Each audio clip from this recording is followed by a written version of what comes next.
سلامونه دوستانو، د هند او پاکستان ترمنځ لوبه روانه ده. د دې په اړه باندې لنډ معلومات. د کرکټ چمپیون ټرافي یا اتلانو جام سیالیو په لړ کې نن یکشنبه د هند او پاکستان ترمنځ لوبه روانه ده. پاکستان د نن لوبې ټاس وګټلو او لومړی د توپ وهنې پریکړه وکړله. د پاکستان په لوبډله کې نن یو بدلون راغلی او د فخر زمان په ځای د اوپننګ یا لوبې پیلېدو لپاره امام الحق راوستل شوی دی. د لوبډلمشر روهیت شرما په مشرۍ شوبمن ګیل، ویرات کوهلي، شریاس ایر، اکشار پټیل، کیل راهول، هاردک پانډیا، ارویندا جډیجا، هارشیت راټا، محمد شامي او کلدیپ یادیو د هند له لوري په نننۍ سیالیو کې لوبیږي.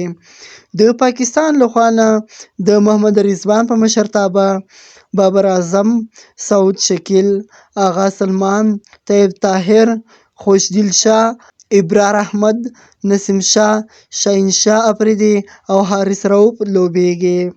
د پاکستان لوبډلې د 45 ټوټال منډو له ترلاسه کولو وروسته لومړنۍ ویکټه له لاسه ورکړه چې بابر اعظم د 23 منډو له جوړېدو وروسته د هاردک پانډیا په توپ کې د کیل راهول په لاس کې چاوټ شو. په ده پسې د ایله 2 منډو له زیاتولو وروسته د پاکستان امام الحق د 10 منډو له جوړېدو وروسته کې چاوټ شو او له میدانه بهر شو.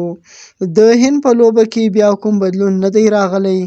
دا لوبه په ای ګروپ کې د درېیمې لوبه ده چې د متحده عربي اماراتو په دوبۍ کې ترسره کیږي. له دې مخکې د همدې ګروپ په سیالیو کې پاکستان لوبډله له نیوزیلینډ ماتې خوړلې وه او هند بیا بنګلادیش لوبډلې ته ماتې ورکړې وه. وروسته د پوینټونو یا امتیازاتو په جدولو کې دویم ځای خپل کړی دی. د پاکستان لپاره په دې سیالیو کې د مخکې یوازینۍ لاره ده چې په نننۍ سیالۍ کې هند ته ماتې ورکړي.